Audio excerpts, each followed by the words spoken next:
Hello again, everybody. Welcome to Good to Know Shreveport-Bossier. This is our podcast showcasing all the good things, the positive things happening in and around our community. My name is Jeff Beimfohr. Over here to my right is my co-host, Paul Reiser. He's a member of the Committee of 100. By the way, I interviewed the head guy from the Committee of 100 down in Baton Rouge this week. Oh, the state committee. Yeah, Adam Knapp. He was pretty good. Anyway, let me move on. This podcast focuses on topics and initiatives having a positive impact on our community, and we have new episodes every other every other Wednesday. And you can find Good to Know wherever you listen to your podcasts, all the major platforms. So, as always, we have a special guest, terrific. And the honors to introduce him fall to you. That would be me. Don't fall asleep. He'll get around to saying your name in about 8 minutes. Well, thank you, Jeff, for another excellent introduction of my introduction. And I'm excited about it. You're not going to believe this. I'm so excited I had a feeling about the guest today, because today we're going to be talking about something that has been going on for decades in the Arklatex. But I tell you the truth, I've been sleeping on it. I haven't been myself in a very long time. Went this year. It was fantastic. What I've been missing out on. You loved it. It was fabulous. I loved it. There's art, there's music, there's food, there's so much going on. Is there any way we might find out what this is at some point? Oh, of course. I'm talking about the Red River Revel and Cork Wine Festival. Oh. And today we have the executive director of both of those, Mr. Logan Lewis. Logan, thanks for staying awake during my introduction. It was a great introduction, man. Come on. Yeah, it was like the best introduction ever so far, and welcome. Hey, welcome, Logan. Thanks for coming out. Yeah. By the way, your initials are like Lois Lane, Lana Lang, all the Superman characters. That's correct, right? yeah. Lori Lemaris, the mermaid. Yeah, I love a lively alliteration. Do you? Anyway, Logan, so tell us a little bit about the wine. We got so much to talk about. Assonance as well? What's that? Assonance? I like you. Well, alliteration is repetition of consonants, and assonance is repetition of vowel sounds. So I'm just, Thank you. We're educational as well. There is so much to learn here, Logan. Yeah.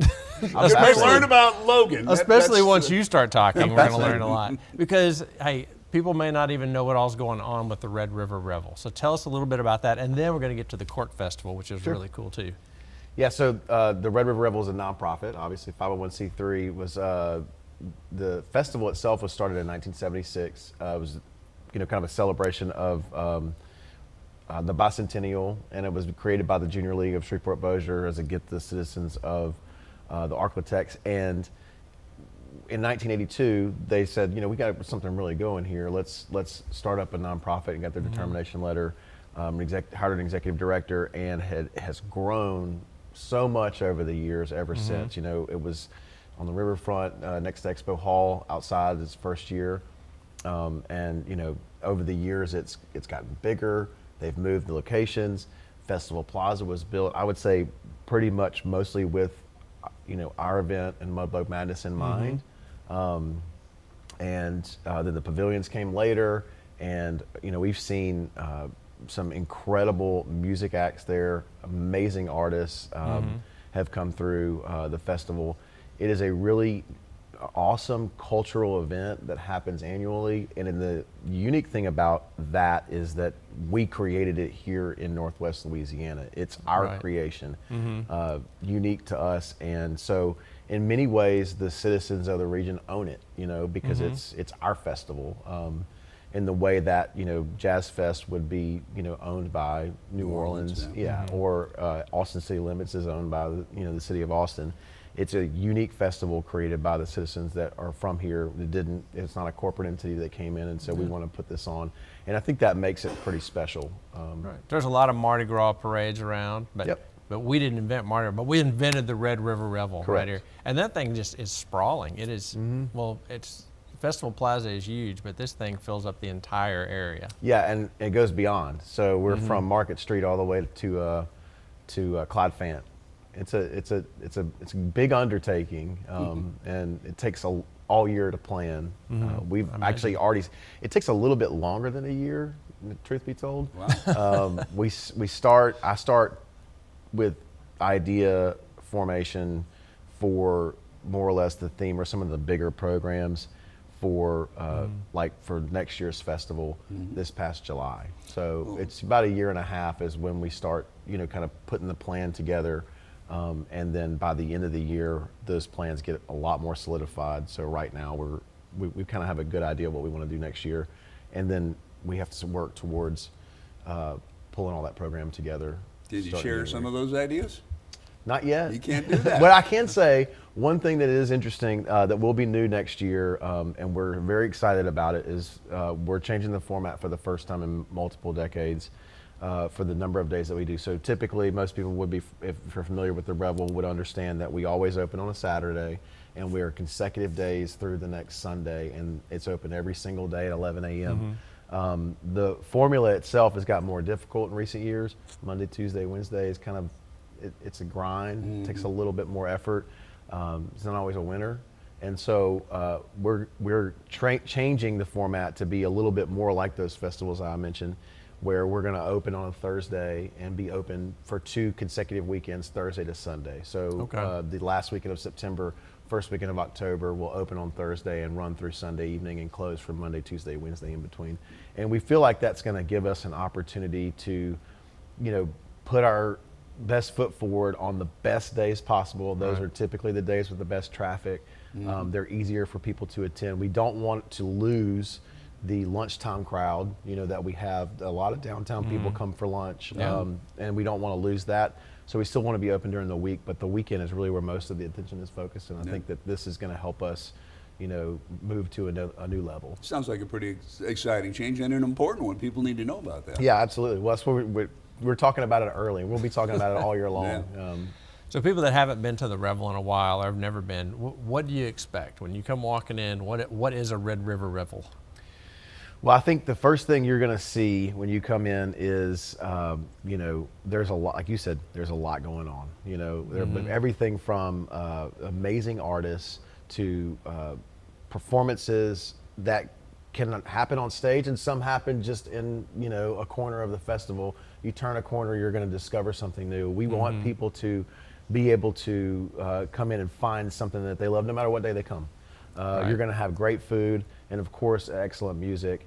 The way that the philosophy is to program this festival, specifically when it comes to the music and performing arts, is that we have 4 stages, 2 really big ones in the pavilion, and then an art alley stage, and then one in what we call the DMZ, or Discovery Maker Zone. It's the more children and families area.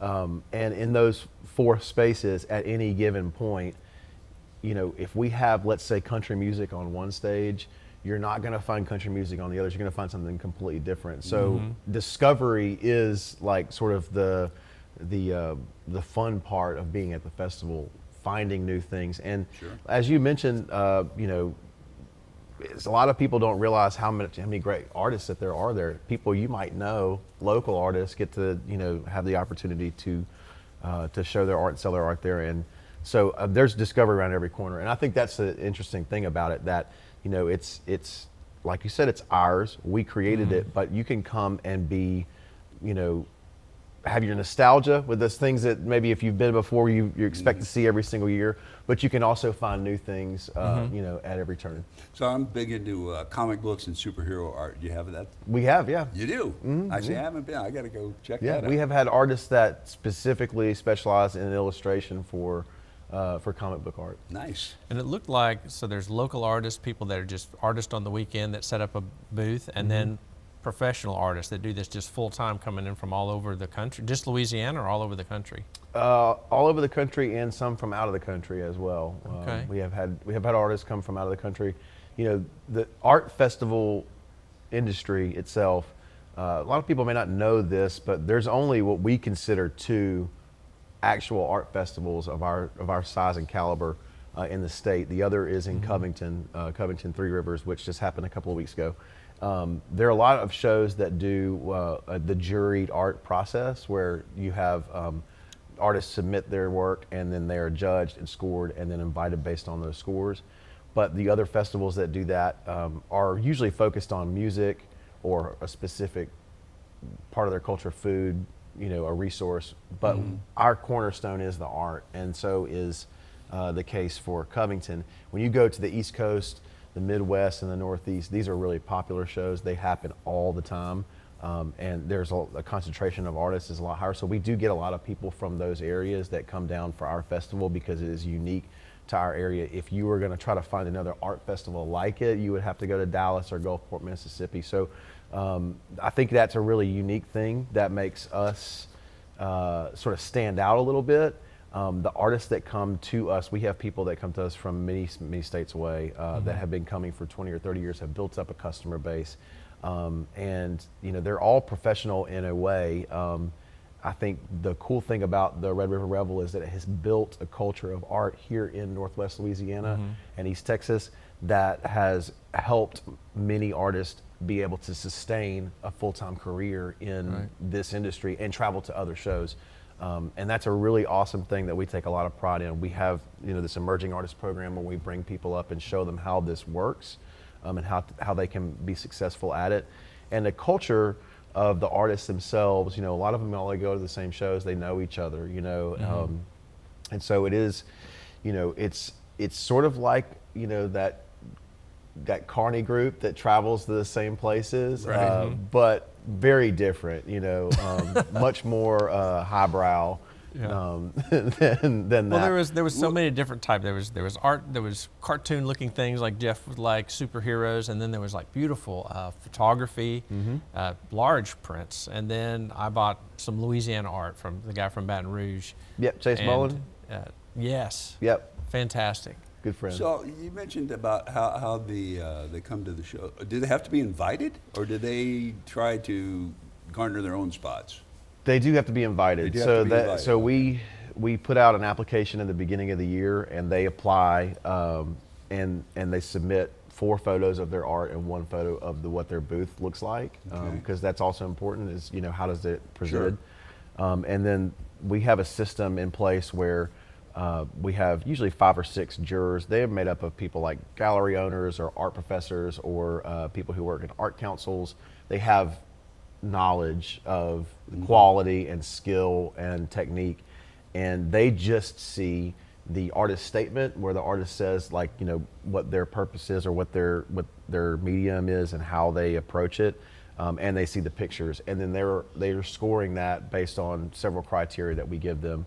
The rules are pretty extensive. There's a lot of things that are not allowed, and this we model our rules the same as other art festivals do around the country, and we're pretty strict about it because artists they're judgmental when the show is not a certain quality. They will tend to not go to a show if they feel like it is trending towards craft and not art and a high level. And so the higher level that you have, the more competitive that they are, the better artists you're going to attract. And it's kind of a two-way street because you have to have good artists to attract high-end buyers, but you have to have high-end buyers to attract good artists. So you're kind of working on both of those things at the same time. Catch-22.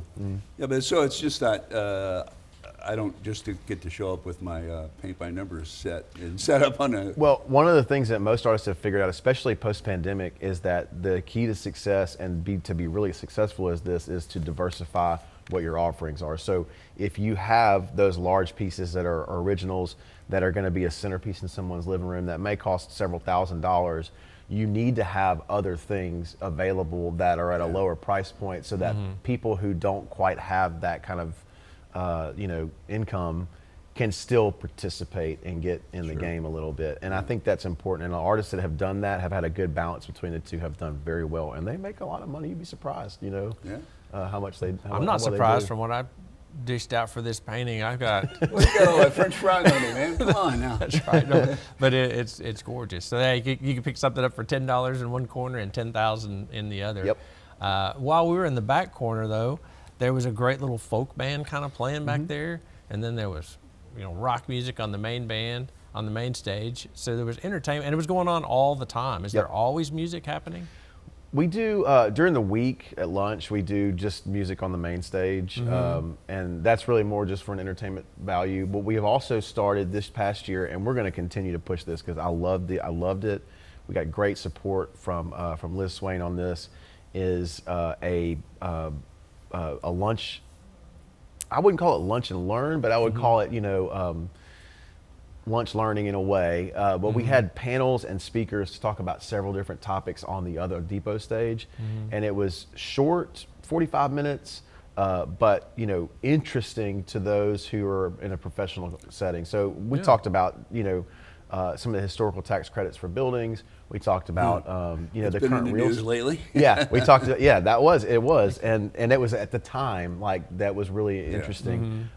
There were several topics that we had. Some was starting your own business and things like that. It was really interesting, and I think that is perfect for where I see the future of the festival going. I know you want to ask me about this later, but I just wanted to point out that it's one of those things that we're starting to add to the festival that really makes it become sort of like the communal table where this is a place where community gathers and where community happens. Well, it's kind of like at San Diego Comic-Con, for lack of they do that with panels on the books and movies, television shows, all that kind of stuff. But they do that. People come in and they have the panels up on the stage and they just ask them questions and stuff. It's some of my favorite things that happen, and one of the things that when we go talk to other festival owners and we go to good conferences and stuff and hear what people are really interested in, the one thing that a lot of festival promoters are looking for now is added value in their festivals. That today, in today's culture, people don't just want good music and some good food, and a good atmosphere. They want to be able to have that and have something that they can take away personally, something like whether that's a learning experience or something valuable. A valuable experience is really what people want. So workshops, seminars, interactive opportunities for people to get involved, or ways that they can, further their personal brand on social media by taking great pictures and video. Right. Those are types of things that draw people. Well, it was good food. I walked around a couple of times like, what am I going to get? So I finally just got everything. I got like a turkey leg and a gyro and a quesadilla and a cinnamon roll. Oh my God, it was fantastic. And a big piece of art. And a big piece of art. So we're going to talk about the Cork in just a minute, Cork Festival, because that's super cool. But just one thing that was impressive, amazing to me, is what an impact this event has economically on the area. So tell me just a little bit about that. How much money it brings to the area and how that compares to other things.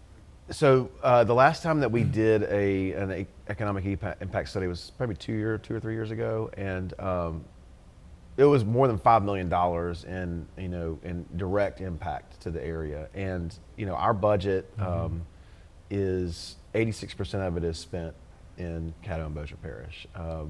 Nice. Even though we're bringing in all these music acts from across the world, it's only 10% or so of our budget, really. I mean, it takes a lot to put this on. People don't realize how much it takes. When you think about all the vendors and the security and the rentals and just the supplies alone. The supplies are very expensive, and insurance. I mean, all these vendors. We are very focused on spending our money in our region, and then beyond that, you have.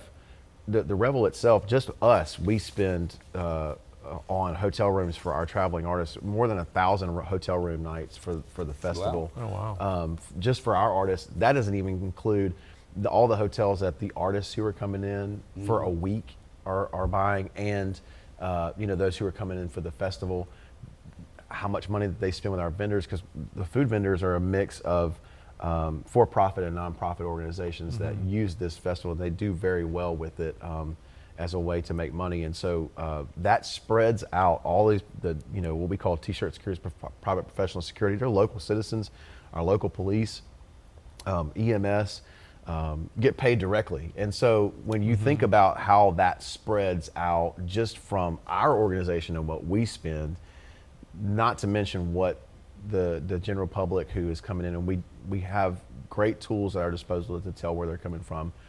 It's not just the citizens of Shreveport-Bossier that are spending their money at the Revel. It is, I would say, the majority for sure, but we have a lot of folks that come from East Texas, and this past year we did a little bit of a different marketing campaign and spread our wings very wide in a digital way, but very targeted to an art buying audience. And we saw a great increase of people coming from Austin and Dallas and Houston, from Jackson, Mississippi, Little Rock, Alexandria, and Baton Rouge.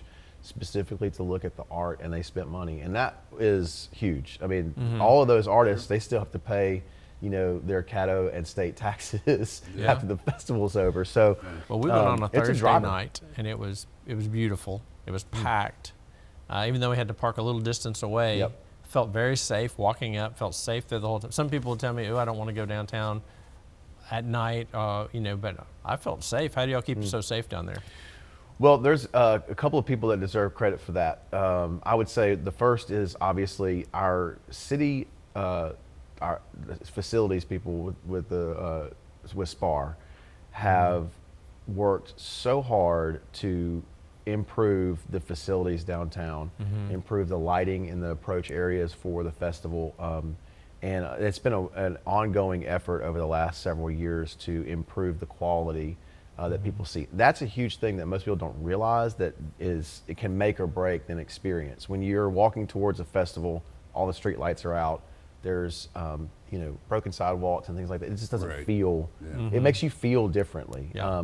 When it's clean, when there's sufficient lighting, the approach is nice, even if the businesses are closed on the way. It doesn't give you that negative feeling. And we also have great partnerships with Shreveport Police Department, our professional security services, and the EMS to, put a perimeter around the festival and ensure that everybody's enjoying themselves safely. And then, of course, again, I really do believe that the lighting inside Festival Plaza, same thing as outside, makes all the difference. So when you have facilities people that understand that type of thing as well, and they work hard to help create an atmosphere that feels and looks good, that is going to be something subliminally that makes people feel a lot safer and more comfortable to be there. This thing's quite expansive. Any idea how many people it takes to put this on every year? Oh, wow. Well, I know that we have 60 to 75,000 people attend. Okay. Wow. And the interesting thing about the festival that maybe not a lot of people know is that we do only have 2 full-time staff members. Really? We do, and we have a contract worker that works more than part-time on marketing and on the farmers market, and then we hire usually about 2 seasonal people to work in our office. That's amazing. Before and after. Yes. The rest of everything else is all volunteer-led and run. Holy cow. Of course, we pay our vendors, the Shreveport Police and the professional security services. We have a staffing agency that does cleanup on site throughout the festival while it's going on. And there's city workers that are doing maintenance and upkeep. And of course, EMS is on site as well. So, gosh, I don't know how many people it takes to put it on, but I know that we have 1,000 volunteer position shifts, more than 1,000 volunteer shifts for every festival. Yeah. So Well, how do you get the volunteers? And also, you talked to me about a membership opportunity for people. That's a fundraiser, but it's also cool to be a member. yeah, we have a really great volunteer platform that we use called VOMO that is really simple for people to sign up for, and then once they sign up one time, then they can just go and click a button and they can sign up for any shift. And it's been very helpful to us to sort of keep track of everything. It's not really like a CRM where we can go back and like send them a bunch of emails and stuff like that. It's more just like this helps us communicate when your shift is coming. So there's some settings in there, like you can get text alerts or email alerts or whatever to remind people what they've signed up for. And it takes a lot of asking from our team to build it. We kind of have to build that team. A lot of people would love to volunteer, but the one thing that they haven't had yet is they haven't been asked, and that's what it takes, is for somebody to ask them to join the fun. And it is a lot of fun to volunteer at the festival. Our group has a great time. I mean, they really do. You looking at me like I should volunteer? Well, you said it was cool, so you're the coolest guy I know. Oh, so. come on. You need to meet So more people, Jeff. he always asks this question, but he hasn't. So if people do want to get involved and they want to find out how to take part in this, how do they get in touch? You're asking now. We're asking I'm now. Yeah, asking you now. our website, There you go. That's where we're going redriverrevel.com. That's where it's at. Yeah, it's a really great resource. RedRiver.com? Redriverrevel.com. RedRiverRevel.com. Yeah, Another that's a great- That alliteration. escaped you, right? Huh? The Red River Revel. And then also on that website, under the donate portion, is a membership called the 76 Club, which is named after the year that we were started in 1976.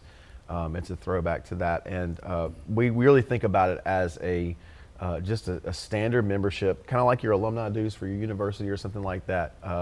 That includes tickets to the festival, and then recognition in the guidebook and on some of the big signage that's on the site, as well as a number of like 1 or 2 VIP balconies tickets, and then invitations to other special events. So one of the special events that we do is in June. We will announce and reveal our poster and music lineup, and so we have a party for that that's specifically for our membership and our sponsors.